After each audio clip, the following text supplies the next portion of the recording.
Hi there, this is Joni, holistic health teacher, coach, and human design reader.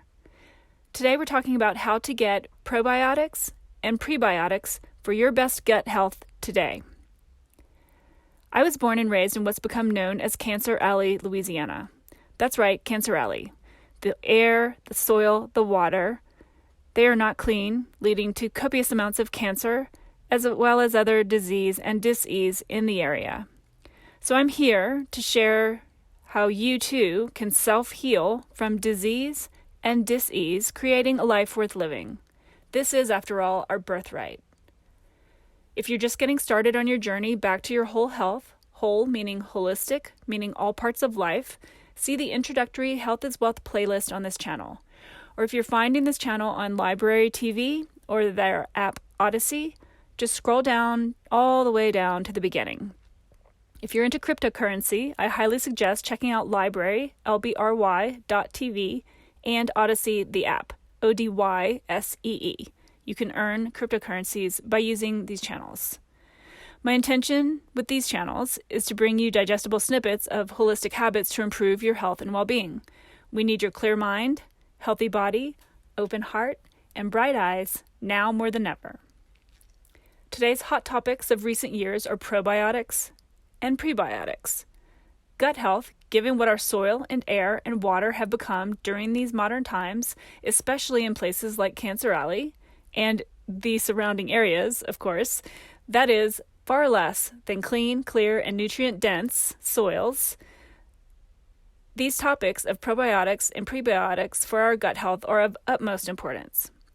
Neuroscience now proves that our gut is inextricably linked to our brain and our heart, so we're talking all the majors, along with every last cell we need to embody a well-functioning body, a clear mind, so that we can work and think and love better, right? As well as an open and healthy heart to do the same.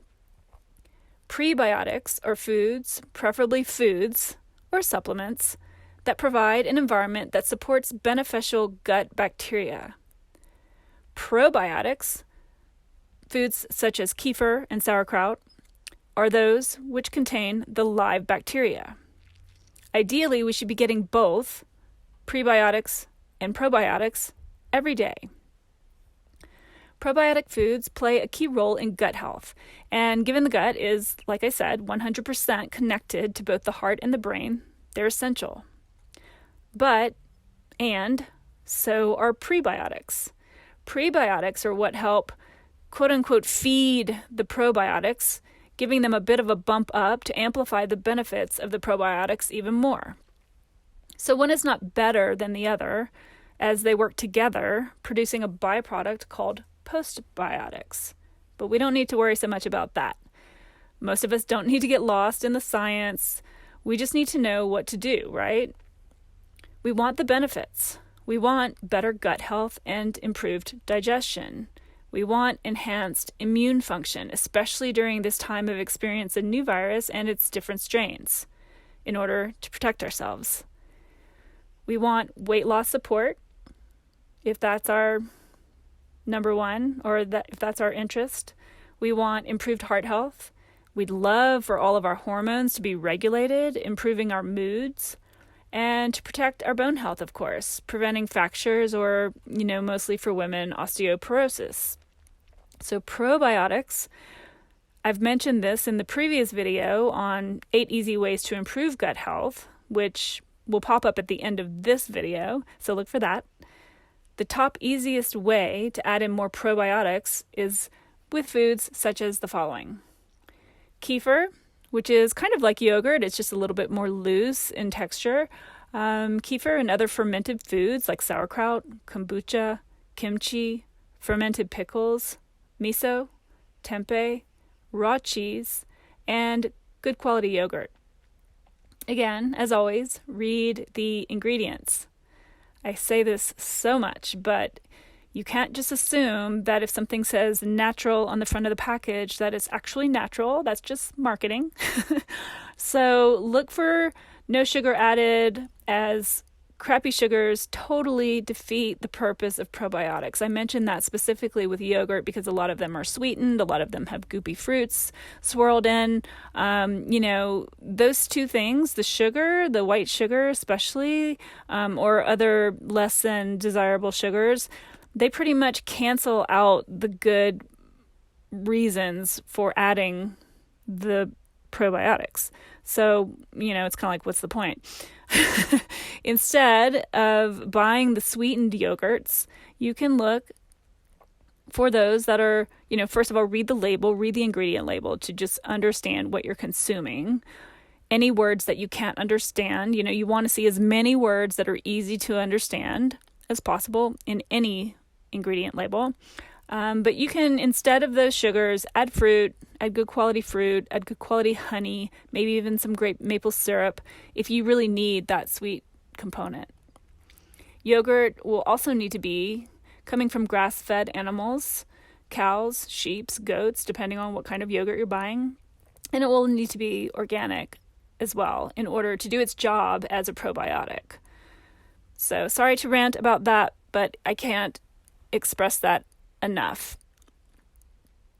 So the same with kombucha. That's been all the rage these recent years, but some of them are so sweet. I was shocked myself when I grabbed one without checking it out, just assuming it was like raw, clean, clear kombucha, and it was so sugary sweet. I look at the label and one of the ingredients was sugar. It's like, there you go. Read the labels.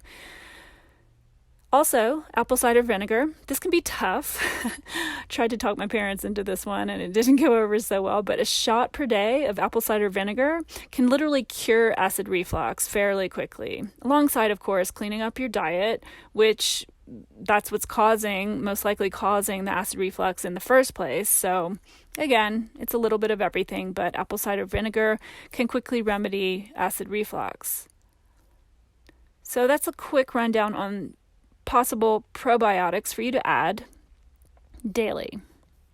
Prebiotics. So prebiotics, again, are what boost the probiotics. They're technically non-digestible fiber or compounds that are degraded by gut microbiota. I even have trouble with this scientific end of things because at the end of the day, I'm not a scientist. And neither are you, most likely, if you're listening to this video. So we just need to know what to do in our busy daily modern lives, right? So for prebiotics, the best foods, the easiest foods to add are garlic, onions, leeks, dandelion greens, chicory root. For those of y'all in my hometowns of New Orleans and Lafayette, that should be an easy one for you. Jerusalem artichokes, asparagus, bananas, apples, jicama, as well as flax seeds, barley, and oats. Seaweed is another one that's become very popular in recent years for very good reason. So you can find those little seaweed snacks in a lot of grocery stores these days. Again, read the labels just to be sure. When I buy garlic and onions, those are kind of my go-tos. I prep them all at once, chop them up quite fine, and freeze them every week or so. Way less mess, way less mess, way less often. And hey, it's on hand and much more likely it'll actually go into more meals every day. So you ladies who are chefing it up daily for your household, you know exactly what I'm talking about here. So just, get it done in one fell swoop. So that's the skinny, y'all. Add in what you can slowly over time, and as always, know that you must take care of yourself first in order to serve and support your loved ones and beyond. This is really the only way forward at this point. If you like this content, please like it, please share it, please subscribe to the channel.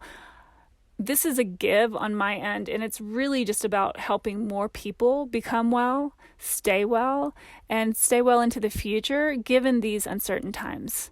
Thank you so much for being here. I appreciate it, as always, and until next time, be well and take care.